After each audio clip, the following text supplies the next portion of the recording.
Would you call the roll, please? Carpenter. Here. Berge. Here. McCall. Here. Shear. Here. McKellar. Here. Warren. Here. And Fisher. Here. Would you all rise so we could do the Pledge of Allegiance, please? Go ahead.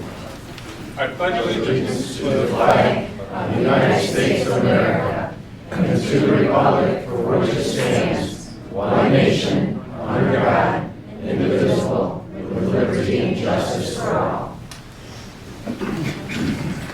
We need a motion to approve the agenda, please. Discussion on it? All those in favor? Aye. Opposed, same.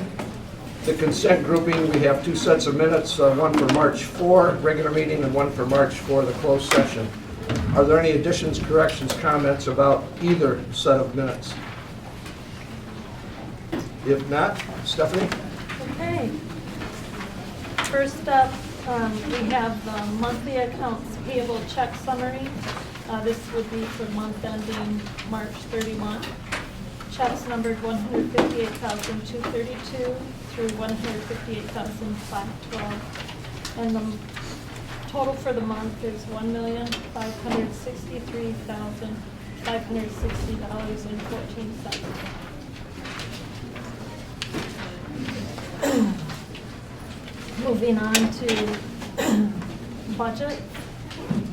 If we could first look at the general education budget.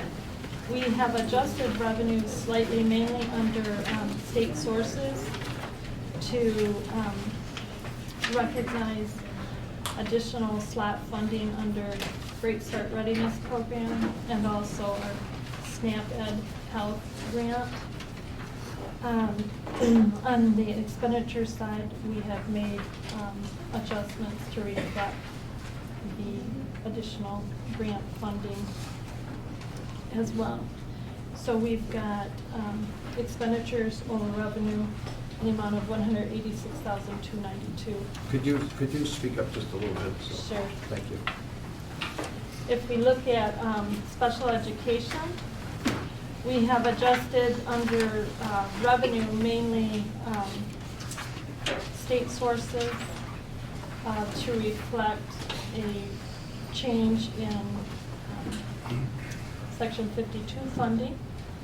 And then under federal, we have adjusted our IDEA grant. On the expenditure side, we have adjusted to reflect additional nursing and speech time primarily, as well as recognition of the support staff contract. So we have currently expenditures over revenue roughly $1.2 million. Within the CTC budget, changes were rather minor. We've got some additional revenue to recognize, roughly a little over $30,000 for additional student funding. And we have budgeted for the construction project that you will have before you tonight. So we've got expenditures over revenue in the amount of $629,002. And finally, within Michigan Works, we had to adjust this to reflect adult education funding. So that's the main change there under revenue incoming transfers. And then likewise, the additional expenditure using up those grant funds. So they are showing expenditures over revenue in the amount of $11,353. Any questions thus far with respect to Stephanie's financial review? No? I'll move on to Move on personnel. to human resources. Okay. First up, we've got approval of 2 new employees, Joseph Harper, teacher assistant, and Christina Van Orden, temporary adult ed instructor. We've got a few employee resignations. Cheryl Poultry, teacher assistant. She has been here for 22 years. Diane Coughlin, school social worker at a adult work center. And Diane is retiring after 24 years of service. Sherry Hellman, service area director. She will be retiring after 24 years of service. Sandy Ullenbrook, occupational therapist, is retiring after 36 years of service. Keith Jillings, accountant. And Caitlin Smith, adaptive PE teacher. Finally, we've got one approval of a leave of absence, and that would be for Robert Rostar, teacher assistant for the 14-15 school year. Move on to out-of-state travel? Yes, please. Okay. Roger Arvo would like approval to attend the school climate specialist, to attend the CHAMPS training for trainers. And that would be July 20th through the 23rd in Portland, Oregon. We have teachers from Kalkaska and TCAPS that would like approval to attend an IBMYP Category 1 conference in Phoenix, Arizona, and that would be April 11 through 14. Need to mention these IB conferences are paid out of the grant.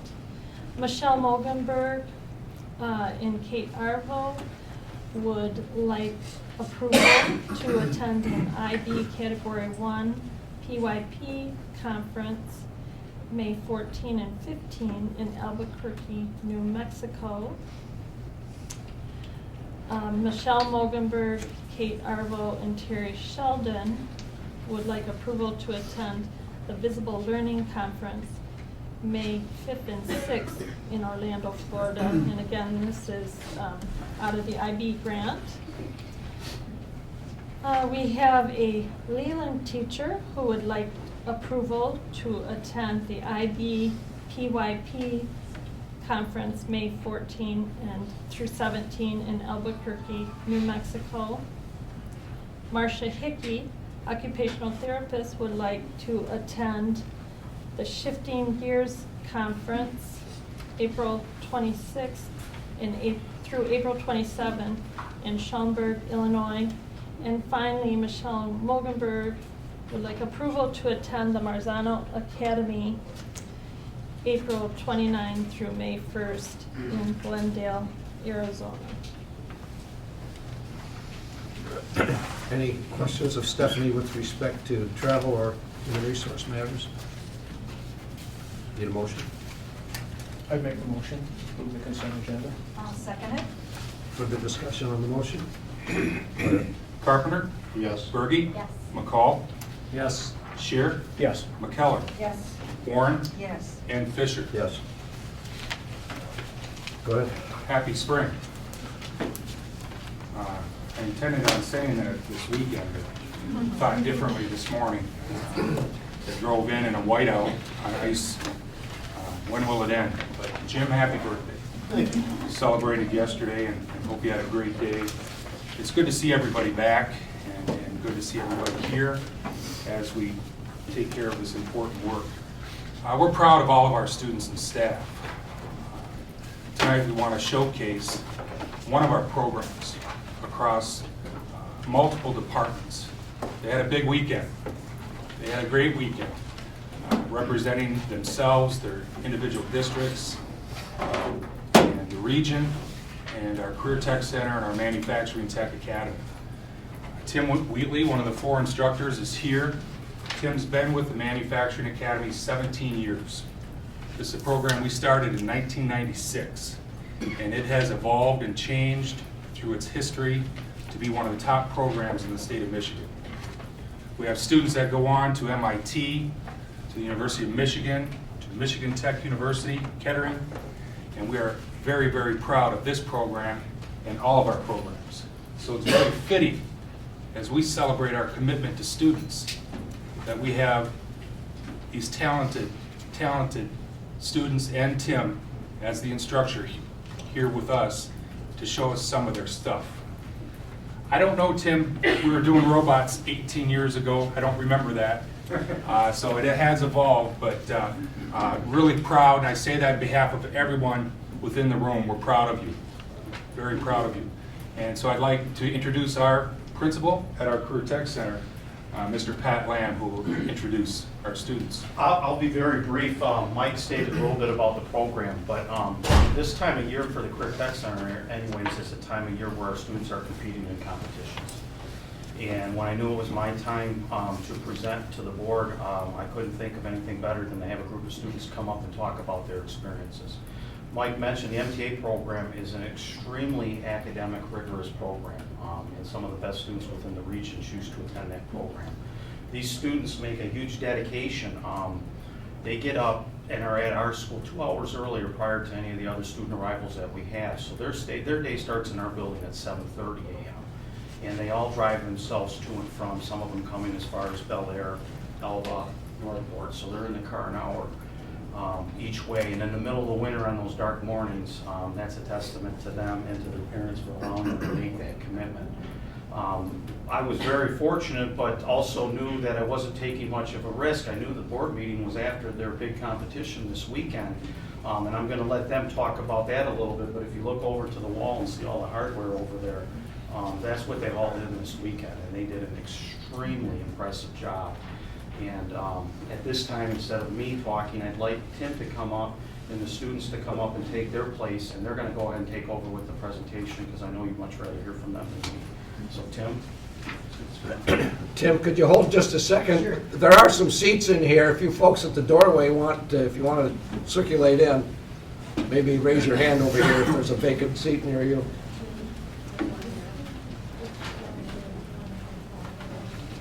It's your call. You've got the floor, Tim. Right, okay. Go ahead, I can talk. I'm nice and loud. Our students, for their senior projects, all of our seniors in our program have to design and build a robot for a competition. It's a joint English, technology, economics assignment, so the things that they do fulfill some of the curriculum for both of those classes. There's the first robotics competition. You may have seen that here at Traverse City Central High School. So Mike will talk a little bit about that when the time comes. And then there's the National Robotics Challenge, which that's where we were this weekend, and that's where this hardware came from. So there's a process that they use to design and build these things. I'm going to let Mike kick it off and start explain a little bit about what they did and the process itself. Yeah, my name is Michael. I'm from MTA and Lakeland on St. Mary's, and I was a senior team leader of the first robotics competition, which took place both in Gull Lake and Traverse City Central. And I don't have my robot here with me. It's a lot bigger than these robots here. And so the competition, in a nutshell, is 3-on-3, 2 teams consisting of 3 robots. And this year, the goal was to get an exercise ball with 2 feet of diameter into a goal that was about 7 feet high, which was quite a challenge. And so we had 6 weeks to build our robot, 6 weeks to design it and come up with our prototypes and then build it, which is part of the Plan, Do, Study, Act process, which Tim was talking about, or the PDSA process. We followed this as like a guideline throughout our whole project. We started off planning our robot, deciding how we were going to accomplish the goal of getting this giant ball into a very high goal. And then we moved on to the do part of the project where we created prototypes and we tested them. And that was the study part. We would take our prototypes, study how they worked, where they could be improved. And this took place at the competitions. Our first competition in Gull Lake, where we found out that a couple of our systems didn't work very well. And so we changed them up for our next competition in Traverse City, which was the ACT part of the process. And it pretty much guided our entire project. And we learned about it our junior year, and then our senior year we took it and applied it to our projects. And it was a great experience. Thanks, Mike. And then you might see right here, I don't know if you can see it down on the floor here, is our heavyweight sumo robot.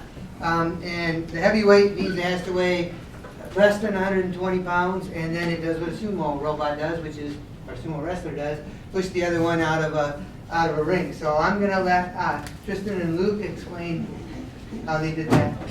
All right, well, the first thing is, at the beginning of the year, we're given Introduce a budget. yourself, Tristan. Oh, yeah. I'm Tristan, I'm from Mansalona, and I'm a senior. I'm Luke Crawford from Kalkaska. All right, okay. Back to the PSA stuff. At the beginning of the year, we're given a budget we have to follow. So, like, every single thing we want to buy, we have to fill out an actual rec form. Once we take that rec form, we have to give it to one of our instructors, and then that instructor has to okay it, and then we're able to get it. Our budget was $900, I believe. Yeah. And the one thing caused us to go over is that we have a pressure switch, which he'll explain to you about more, and that kept breaking a lot. And I think we broke 3 of them, so we decided we should probably just get the more expensive one that's more durable. That's pretty much it. And I'll let Luke explain to you more about what the robot actually is.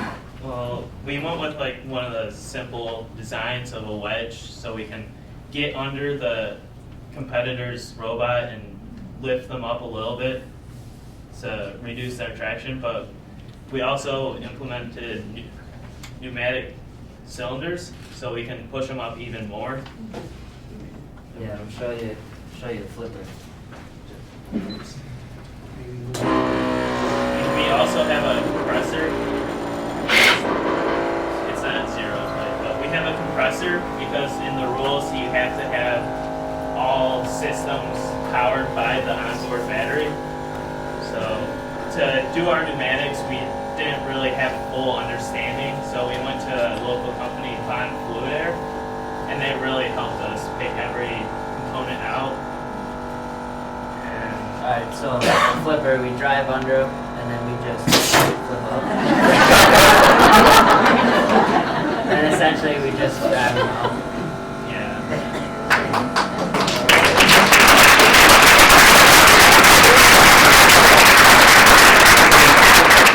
This is a little loud. Yeah.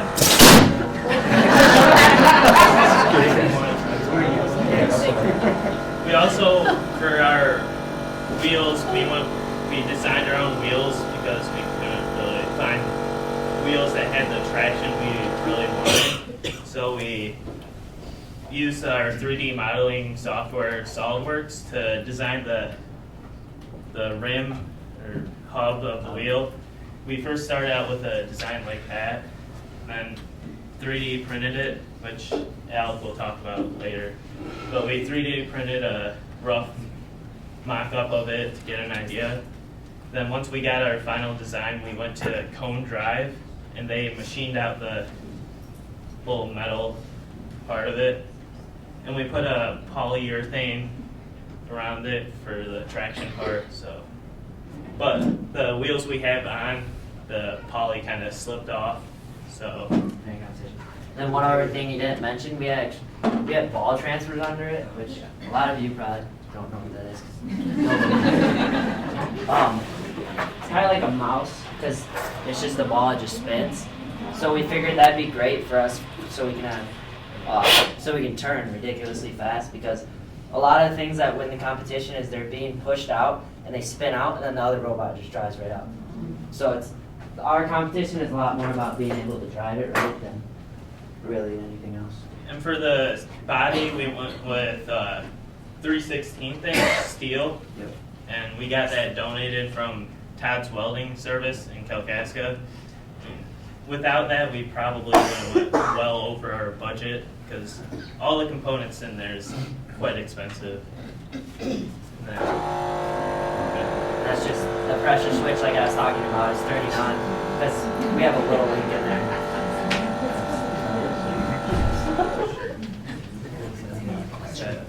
Thank you, guys.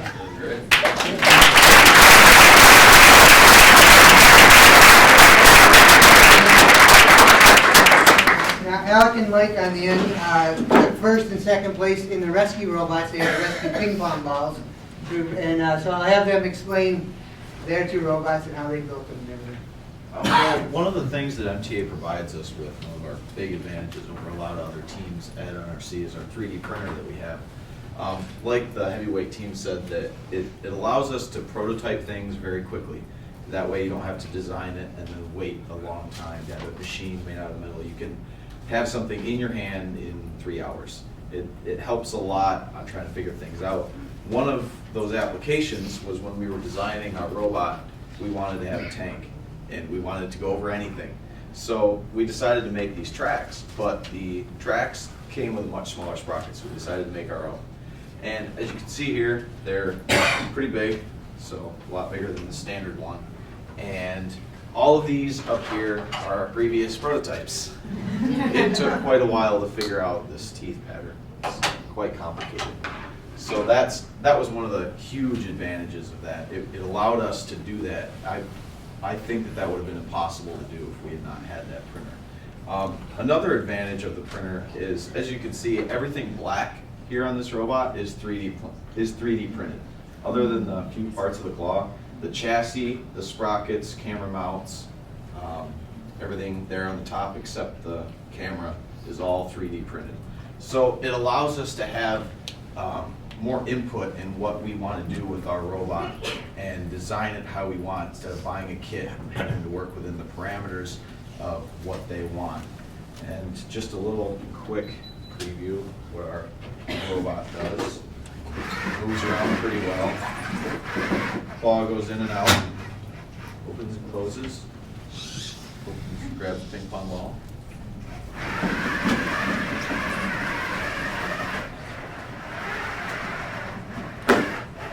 Finds pretty well. And with that, I'll turn over to my counterpart here, competed against me. My name is Mike. I'm a homeschooler from Kingsley, and I attend MTA. I worked on a competing team against Alec. We were able to bounce ideas off each other and work in our own teams, as well as when we needed ideas, we could go out to the other team, and we could work together in the same competition. The team also used the 3D printer. You see, 3D printer comes in lots of different colors of plastics. We ended up going a little brighter colors than basic black. And we also use, if you can see, the main body pieces here, as well as components that hold the camera, that run the arm components. They're all 3D printed. The robot works on a 6-wheel drive system. It's powered by 6 window motors. Those are motors that move your glass pane in your 5-owned windows up and down. So they're very strong. They work on worm gears. They're almost unstoppable. And the 6-wheel system allows us to flex and climb, flex and twist in multiple directions to be able to traverse the obstacles that are on the course. The arm system.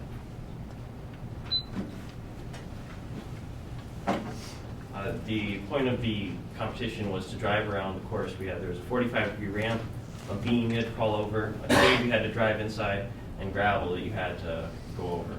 And all along you would go around and pick up ping pong balls, and then use that dropping. The arm works by, it lowers down over the ping pong ball and then has belts on either side of the arm that draw the ping pong ball into the robot. The robot then traverses the course over to the drop pylons and has to carefully set the ping pong balls down without allowing them to bounce and fall out of the course.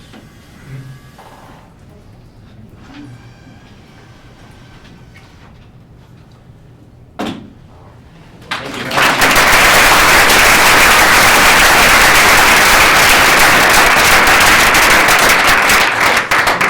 We had 2 other teams that were down there that took first place in their divisions also. There was a robotic automation work cell that is actually set up over at the Haggerty Center for a thing tomorrow morning. That was an all-girls team that put that together. They won first place in the work cell division, and they also were one of 2 of our teams that were nominated for the Honda Innovation Award.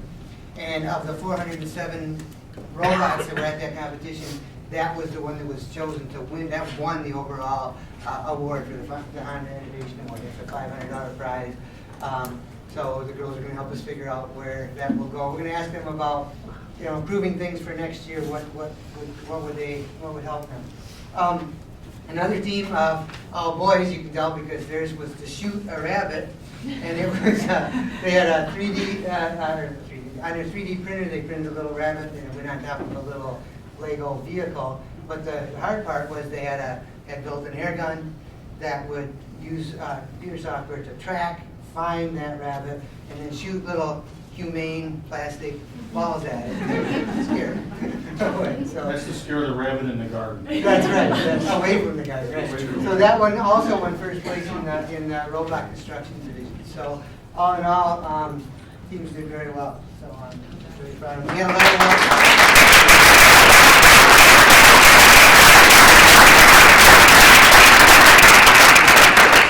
had a lot of help from industry and some of the other Career Tech Center programs that helped us a lot with the VIT program, precision machining, welding, so that whenever we can, we try to work with the other programs.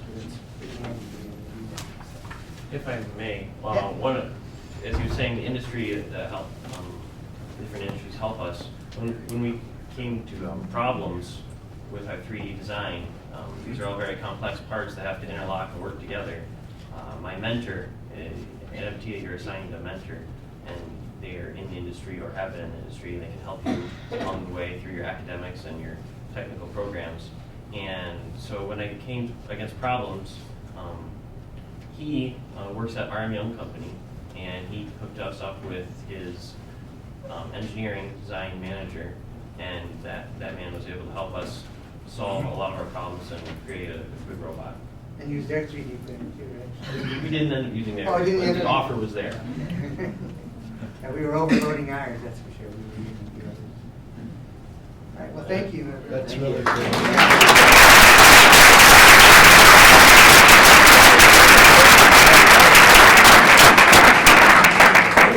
Thank you, that was impressive. Tim, Yes, thank you. thank you.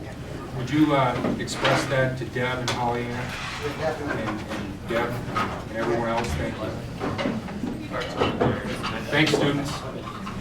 Thanks for being here, guys. We really appreciate it. Thanks for having us. It's interesting how things go in cycles.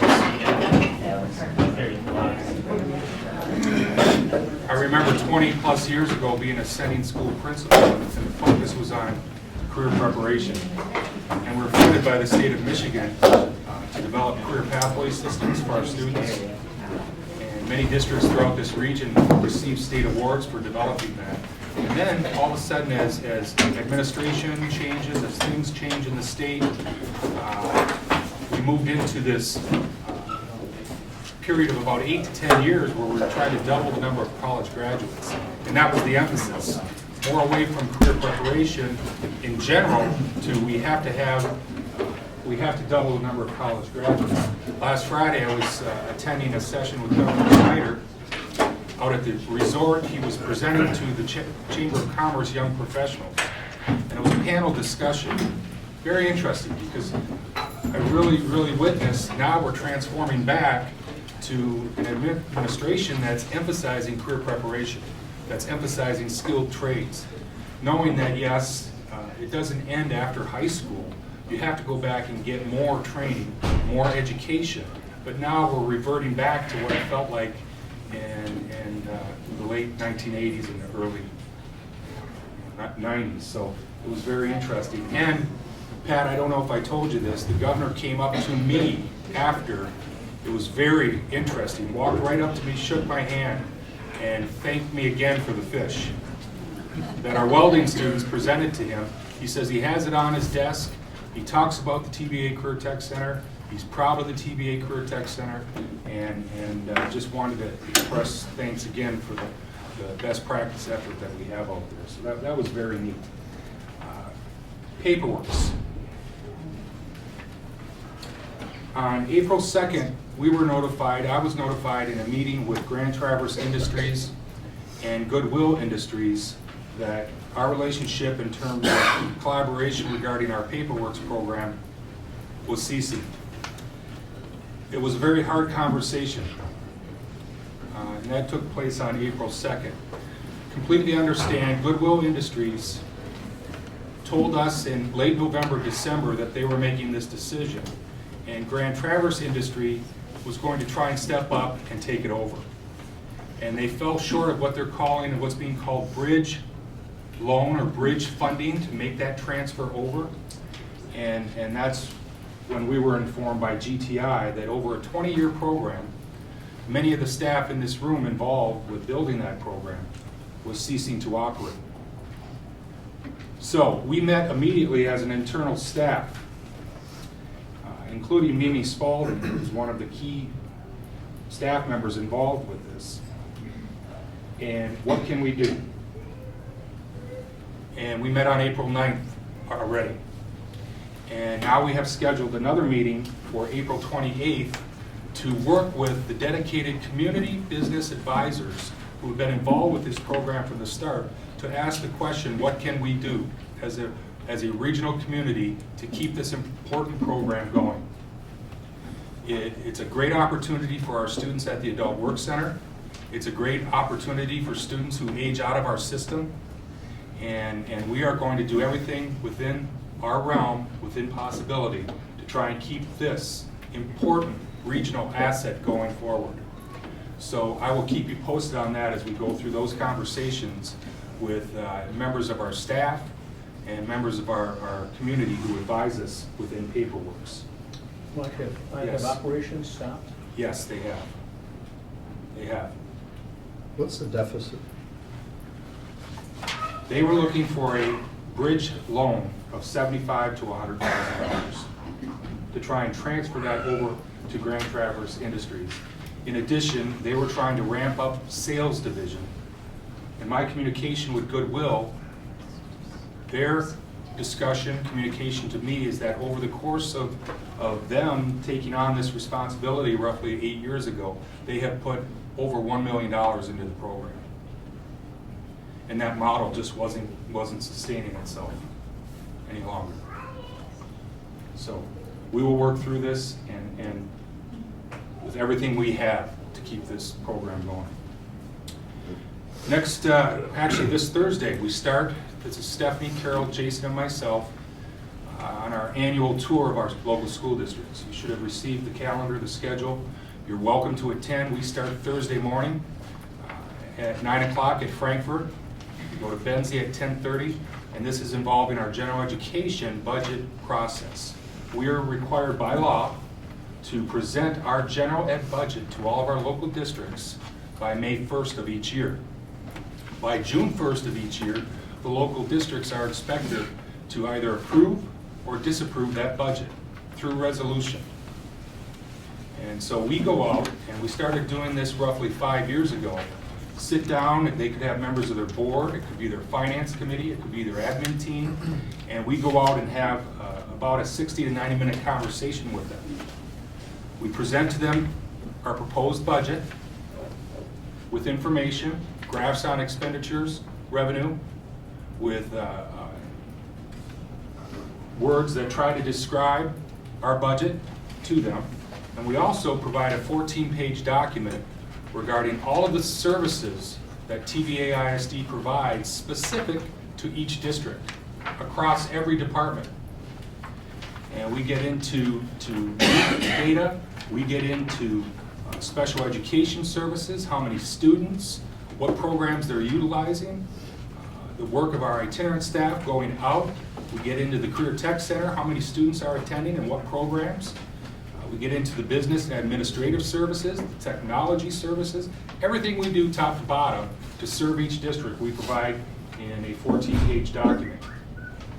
And I don't know if Heather is still here, but I wanted to thank our communications team, Heather, for this important work, as well as members of our general ed data team and leaders for providing this important data.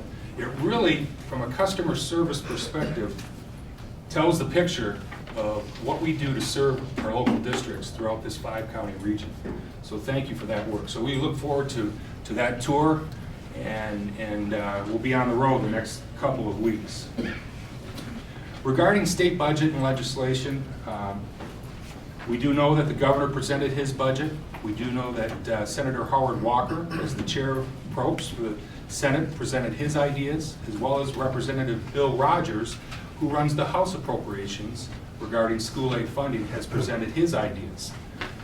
The House and the governor are very similar.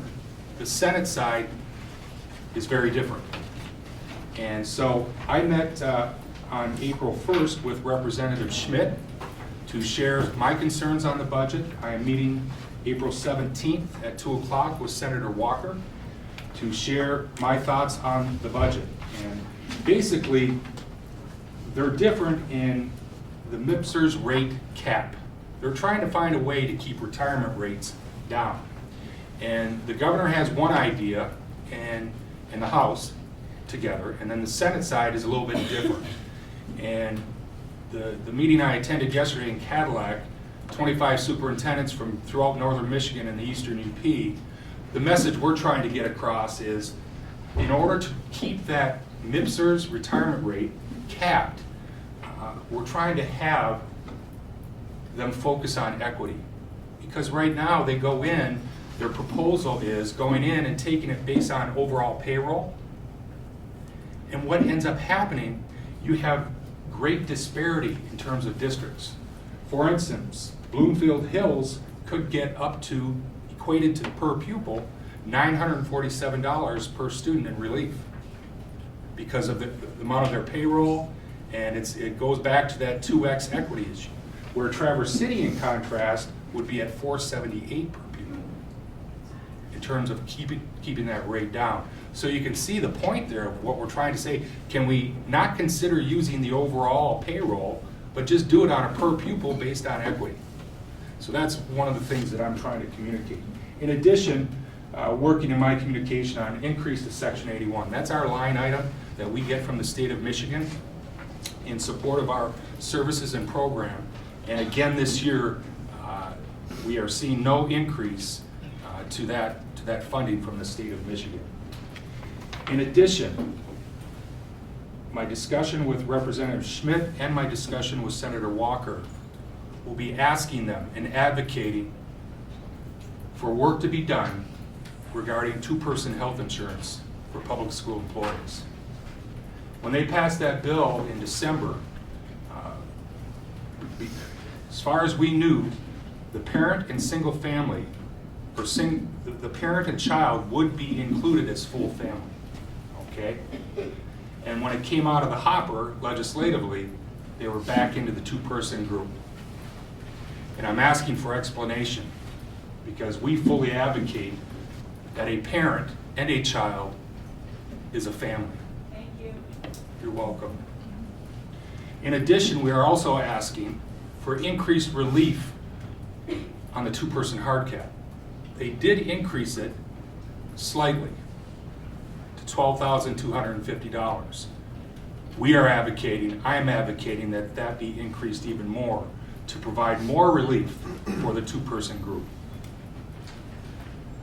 So hopefully we'll see some action on this and try to continue to communicate the situation for the two-person grouping.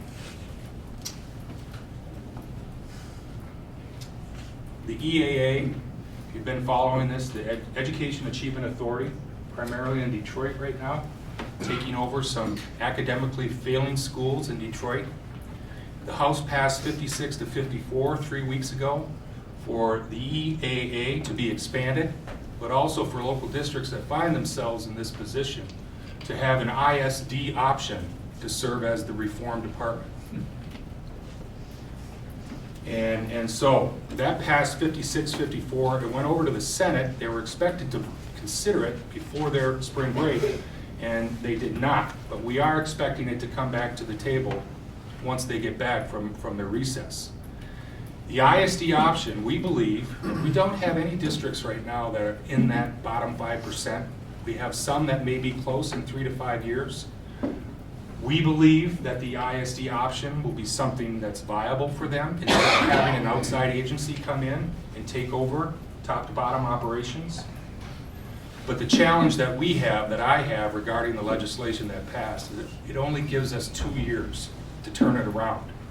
And if we're unsuccessful, it reverts automatically to the EAA. So we're trying to say, can we have 3 to 4 years? Really, by the time you go in for a district that is in that situation and they're distressed, we'll need at least a year to build relationships, to understand the situation, to make some critical decisions, and that could really change a lot of our work, because obviously there's no additional funding being included with that. My colleague at Macomb, as a superintendent, they have 10 schools automatically that would be in that category. So they would be in a situation potentially to be the reform office for 10 schools with no additional funding. It's 6 at Oakland ISD. So that's a big number to come in. And so that is out there, and I'll keep you updated on that. And let me just end with this. Our staff appreciation breakfast is May 6th. We'll be cooking once again, and I apologize, that is the same day as our board meeting. So I don't intend to come in smelling like sausage and bacon, but just know, if you'd like to come to the staff appreciation breakfast and be with us, we'll celebrate that entire month, as that is staff appreciation month. But so that's my report right now. I don't know if you have any questions. Questions of Mike? All right, action items. First one, to approve the administrative contracts. Yeah, this is last month. We appreciate you approving extension for our service area directors, our directors, and our principals, our assistant principals. And this is to consider a 2-year extension for Carol, Stephanie, Jason, and Pat. Those 4 classify into the 2-year extension under this recommendation. Thank you. Thank you, Bob. Support. Thank you, Jim. Discussion? Go ahead. Carpenter. Yes. Berge. Yes. McCall. Yes. Shear. Yes. McKellar. Yes. Warren. Yes. And Fisher. Yes. The van bid? Yes, we received 2 bids, one from Don's Auto Clinic and the other from Bill Marsh. And we would like to recommend Bill Marsh. I'd so move. Support. Motion, support. Discussion? Go ahead. Carpenter. Yes. Berge. McCall. Yes. Shear. Yep. McKellar. Yes. Warren. Yes. And Fisher. Yes. Resolution to approve audit contract with Dennis Carpenter. Yes, we need to adjust the current year audit pricing due to some additional work that we had performed as far as tax filing, and then the 14-15 audit contract as we get ready for audit season. Okay. So moved. Support. Discussion? Questions? Go ahead. Carpenter. Yes. Berge. Yes. McCall. Yes. Shear. Yep. McKellar. Yes. Warren. Yes. And Fisher. Yes. Resolution to approve construction trades bid. Yes, we received 3 bids, and this would be for the dust collection system replacement within construction trades. We would recommend acceptance of the bid from D&W Mechanical. Second. Thank you. Discussion? Go ahead. Carpenter. Yes. Berge. Yes. McCall. Yes. Shear. McKellar. Yes. Warren. Yes. And Fisher. Yes. Resolution to approve tentative agreement between the TBAISD Board of Education and the TBAISD support personnel for 2013 to 2016. As mentioned last month, post the vote, I want to say thank you for extending for Carol, Stephanie, Jason, and Pat. Like our directors, our service area directors, our assistant principals, our staff, we're very fortunate to have them. And I know I'm fortunate to have them on my cabinet, on our team, and thank you for that. This is a recommendation to the board to approve a ratified tentative agreement, to ratify the agreement with our support personnel. Would like to thank the support personnel that served as the leadership, and also thank our team representing the board. And this is a recommendation to approve as contained within the correspondence sent to the board. Also moved. Support. Discussion. Go ahead. Carpenter? Yes. Berge? Yes. McCall? Yes. Shear? Yes. McKellar? Yes. Warren? Yes. And Fisher. Yes. We are at the public comment portion of our meeting. Any of you that would like to address the board, please come to the podium. And I would ask that you identify yourself and you have a few minutes.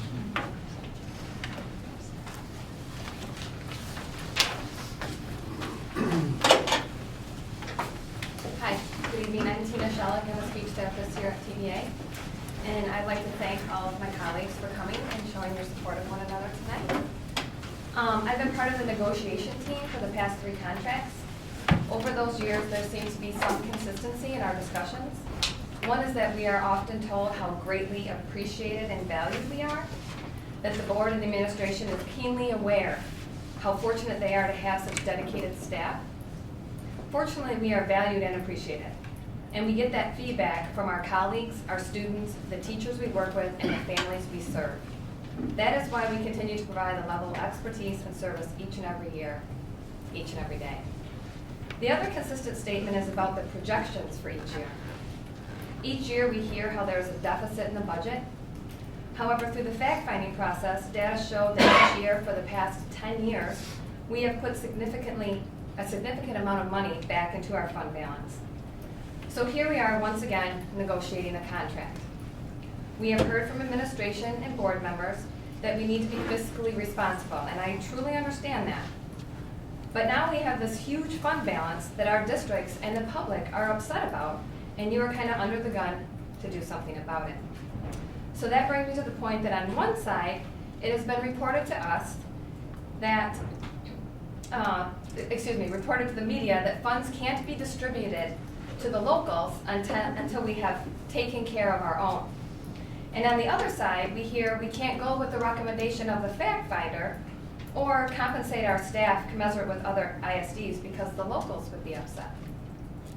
On behalf of the negotiating team, I am proud to say that over the past 15 months, we have worked hard on trying to settle this contract. We limited the issues to try and settle last spring, over a year ago. We termed that expedited bargaining. We were asked to be creative with how we looked at the funds. We spent hours meeting with administration, trying to come up with creative ways to stretch the funds.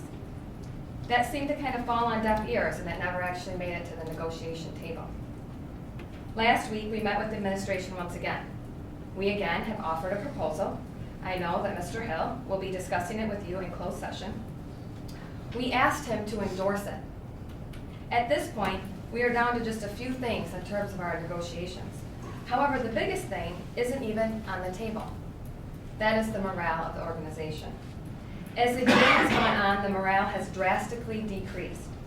Each check it out states how appreciated we are. But I speak for our members when I say we don't feel it. This is a busy time of year for us as we look to the end of the school year for our students. It would be wonderful if we could spend the time or use the time we spend wondering, worrying, and focusing on a contract, if we could use that time for something else. We all received a letter from Mr. Hill on March 12th informing us of the facts about the negotiations. However, we as a team have kept our members very informed.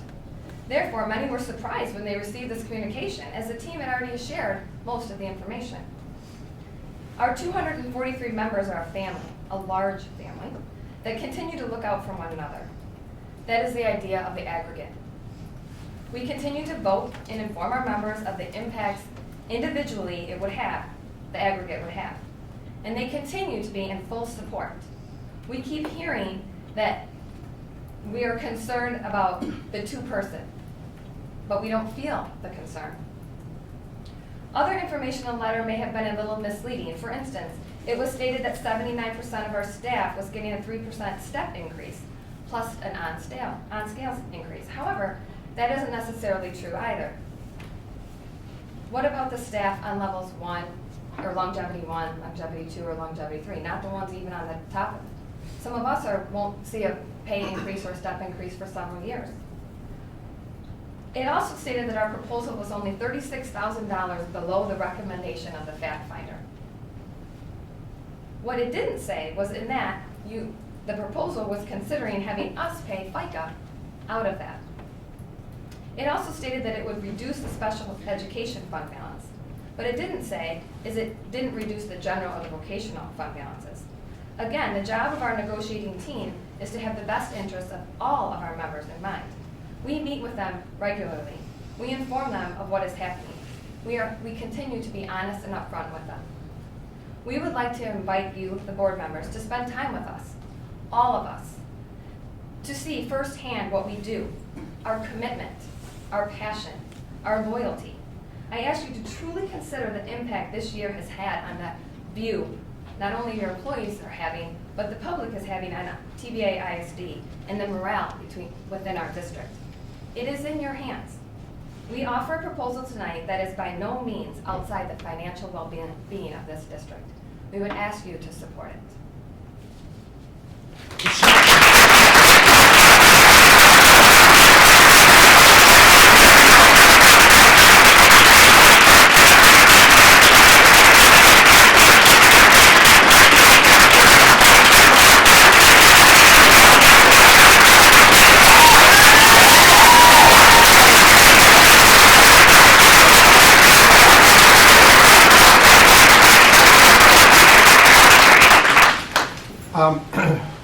You can either answer or not answer, Ms. Shelton, but you said that... Shellick. I'm sorry, what is it? Shellick. Shellick, I'm sorry. I apologize.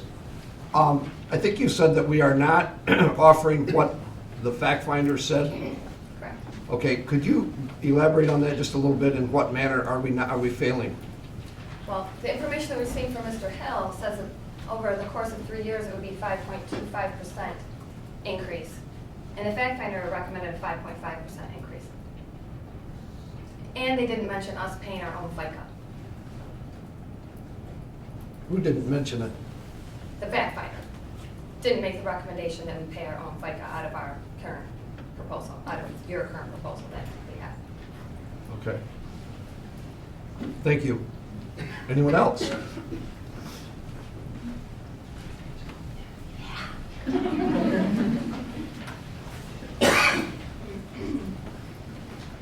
Hello, my name is Lorraine Laird, and I've been teaching with TBA for 30 years. And up until recently, I have felt like I was working for the best educational institution in the world. I lately have been feeling quite undervalued, in part due to the lack of successful negotiations. And also just a feeling of kind of a disconnect or not a positive relationship between the administration and our staff. My daughter Marie is graduating this year from high school, and she's planning on going to Michigan State in the fall to be a special education teacher. I'm sure partly because of all the years she spent around the kitchen table with Ben and I, who is also TBA employed, sitting around the table talking about TBA, our benevolent employer, and all the wonderful years we've had and all the opportunities to work with so many students and great programs and all the great support that we've received over the years from TBA. And I'm hoping if she ends up returning to this area when she does graduate from college, that she's going to find TBA to be a great and benevolent employer.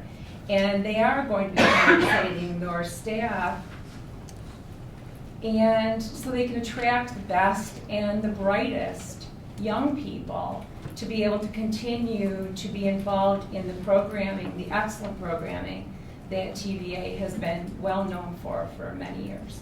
Thank you.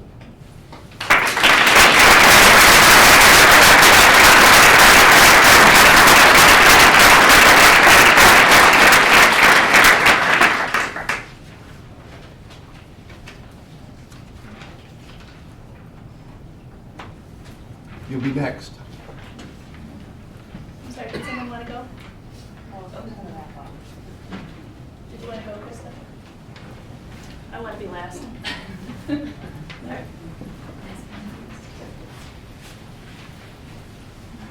Hi, I'm Kristen Dale, and I'm an occupational therapist here. And I'm one of those people that falls into the two-person category, not by choice, just God's will. And as we all always hope for a child with 10 fingers, 10 toes, happy, healthy child, my child was medically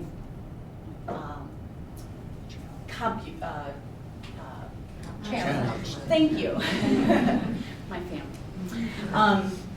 And so because I could not afford the $300 and some per month fee that I was paying for healthcare, I had to drop that healthcare. About a month later, she had to have surgery. So now I'm about $40,000 in debt. What I'm looking for, last year I spent a great amount of time looking for just the verbiage. Show me where it says one parent, one child is considered two people instead of a family.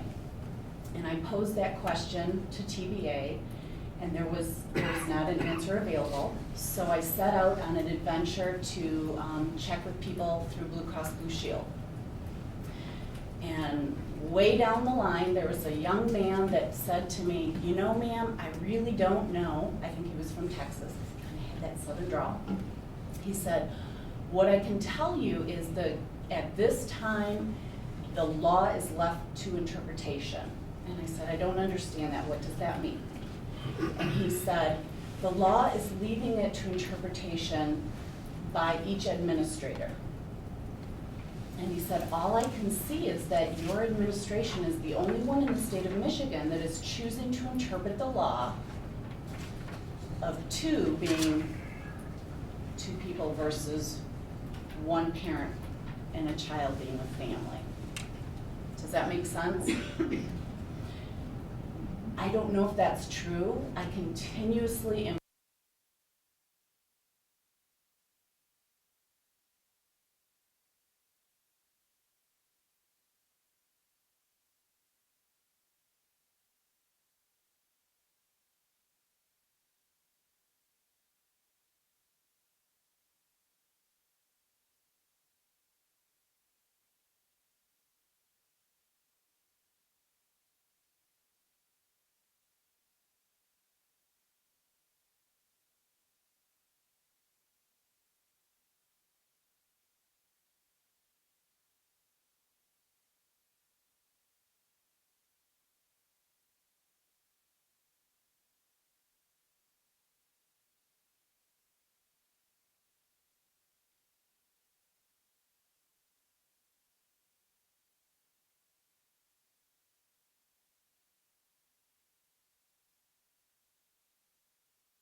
changes to the proposed changes to Michigan administrative rules for special education, and we will see where we await that final report for probably some difficult changes for many. And the ISD work group, director work group, of which I was a part, completed our recommendations to Michigan Department of Ed regarding potential changes to the administrative rules for programs and services. And we would be looking to really focus on a vision for both special and general education and roles for those groups, and focusing on student need rather than eligibility via disability. So those were general recommendations, visionary recommendations, not specific language. Thank you. Thank you. Any questions? Yep. I will try to be as quick as I can. I want to invite you again to the advisory breakfast tomorrow. Tomorrow is our spring advisory with our industry partners at the Haggerty Center. It starts at 7:30 a.m. and it's an opportunity for our programs to talk with the experts in industry and find out what we can do better to better prepare our students to go out and find a job. So that's tomorrow morning at the Haggerty Center at 7:30 a.m. We are going through scholarship interviews right now at the Career Tech Center. I know Mike and Jason can both attest it's a fun time. It's a time for students to apply and then come in and interview with a group of us and basically show us why they came and what they've learned while they've been at the Tech Center. Usually it's one skill that they demonstrate for the committee and then answer any questions we have. But at this time of year, it's a great opportunity for us to see what they've done while they've been with us for 2 years and the great things that their teachers have taught them. We also had an opportunity to nominate 3 students for the Breaking Traditions Award. That's an award that's given by the State Department of Education for those students that are in a career pathway that's not specific normally to their gender. So we had a student from Benzie, Tessa Birch, who's in our film and new media, and a student from Traverse City West, who's in our public safety program, Katie Stowe. Both receive an honorable mention for that award.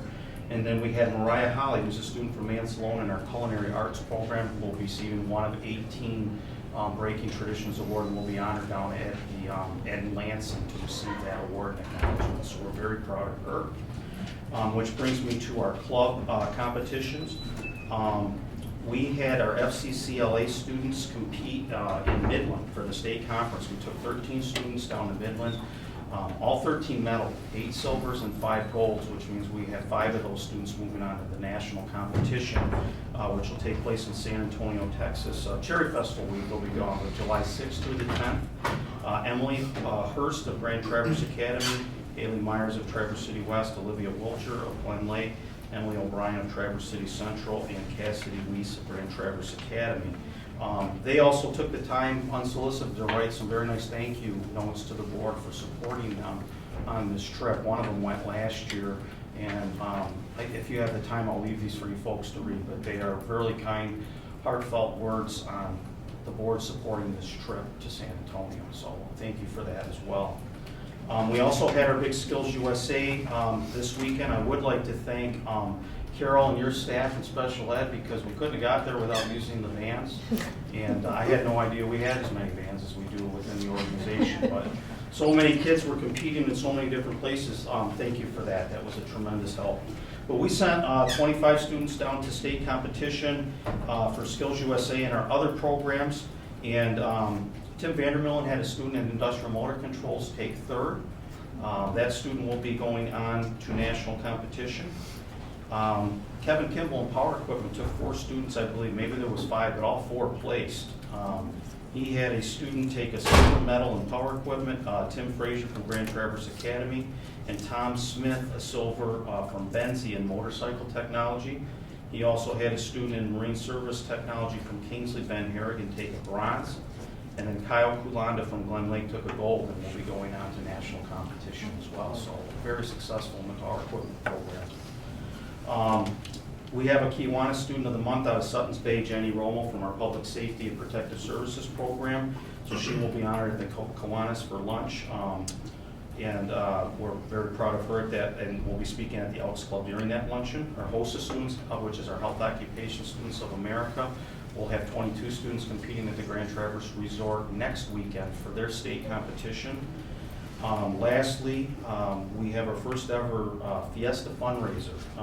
Magnum Hospitality, Red Mesa Grill, is going to put on a function on April 27th with all proceeds going to the Culinary Arts Program to support their students in Skills USA. So there will be a dinner at $19 per adult, $15 per student, limited to the first 100 through the door.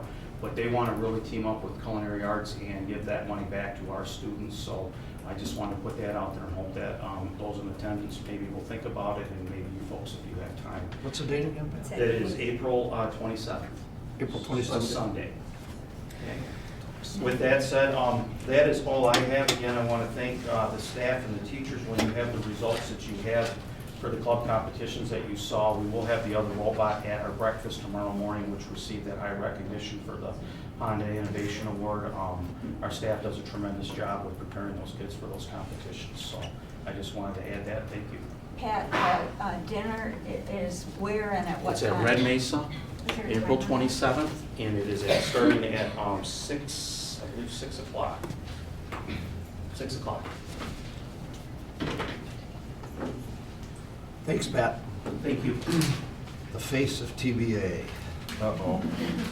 Hopefully it's only on the radio, Joe. Face for radio.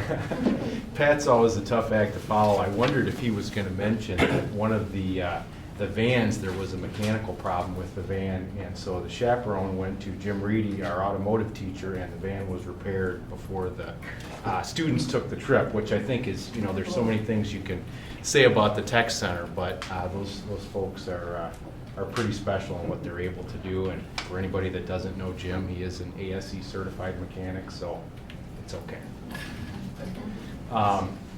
I have only 3 things. It's baseball season, so we'll do 3 outs here unless anybody has any questions.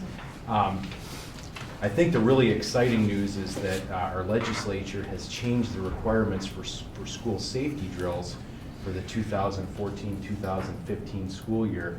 And we were having some discussion about this at our recent superintendent's meeting, and as a result of that discussion, members of our general education team have created a template so all of our local districts are able to comply with the new requirements for safety drills.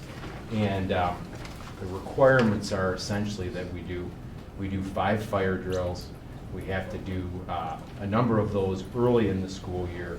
We're required to do 2 tornado drills, including 1 during the month of March. I presume that's to get us ready for tornado season. And we have to do 3 lockdown drills, and there are time periods for those lockdown drills as well. One of those drills has to be during a time when students are not in class. So before school, after school, lunchtime, something like that. So we're trying to work with districts to help them comply with this, and of course all this information has to be shared with emergency management and posted on the school website. So we're working to help them comply with that, and in addition, we have some new requirements for cardiac emergency response.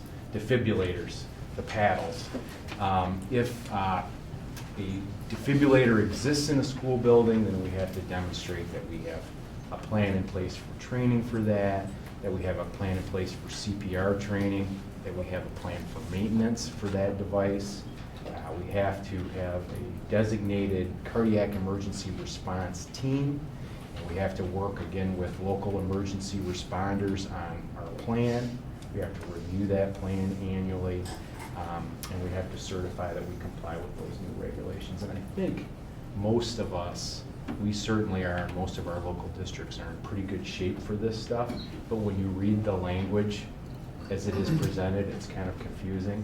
So we were happy that members of the general ed team were able to put this together and help them dot their I's and cross their T's and make sure that we're okay with that stuff. So that was one item that I wanted to share. Second item I wanted to share has to do with the heartbleed bug or the heartbleed virus, and you've probably heard about this if you like to read about IT or if you're worried about your bank account. We're certainly concerned about student data as well as financials and other things with our data system. So I wanted to bring you up to speed on the heartbleed bug a little bit, and TBAISD and the data hub. This is a bug that allows things on the internet to be hacked, for lack of a better term, information that's transferred over the web via email with instant messaging, with some kinds of virtual private networks, with any of our password accessible web-based systems. And what it allows these hackers to do is not only mine the data, the passwords, the access keys that are in there, but it also allows them to impersonate the organization, whether it's a bank or whether it's a place like us. And this is due to a flaw in something that's called SSL TLS, but that's the code for encryption to protect these things. And this code was written maybe 5 years ago, and they finally found one little problem with the language, and of course now they're attempting to utilize that. So Tech Services has gone through and they've analyzed the situation here. We determined that our plausible vulnerability was our Moodle system, which is our course management system for students. There's a patch that we've installed and we've taken care of that.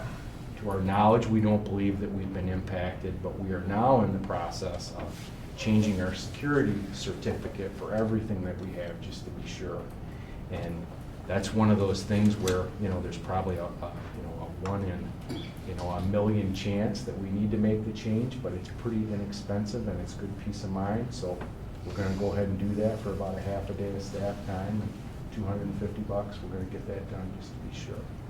So that's the heartbleed bug. But certainly there are, with the type of student data that we have here and how sensitive to that is, I wanted to let people know that that's something that we're working on. And then maybe with Joe's reference today, he may have been talking a little bit about the Marzano evaluation model, and we had some information in the Record Eagle on that today, and so I thought it was appropriate to talk about that a little bit. One of the things that, I don't know if frustrated is the right word, but I guess that something that I think about is, and I catch myself doing the same thing, we talk about this as an evaluation model, and that is really such a small part of what this is. It's, the full name is the Marzano Causal Evaluation Model, and really what it is it's a model for continuous improvement. I mean, yes, using this tool for the evaluation of teachers, administrators, and itinerant personnel allows us to comply with PA 100 through 103 and probably a couple other public acts that fit into the changes with teacher evaluation. But this is first and foremost designed to help us all get better at what we do, and that's the reason that we're making the investment, and I thank you for that. We use the results from this system to create processes for school improvement, not only at TBAISD, but within our local districts, and we get to work on that down to the individual level. I'll have a growth plan that's based on that data. Next year, all staff members will. That's pretty exciting that we have the opportunity to do that. And I'm really proud of that, because this investment in staff and their improvement ultimately needs to translate into student performance improvement. And that's kind of what I was trying to get to in the article, and I'm not sure that really, squeaked out, but that's really where we're trying to go. And our staff in general ed and special ed have really done a nice job with looking at the trainings that we provide and aligning them to the different components within the model. And there are 10 design questions in the model that sort of focus our work. And staffs work together to develop a menu of items that shows all the different trainings that we provide that are grounded in research that support those 10 design questions.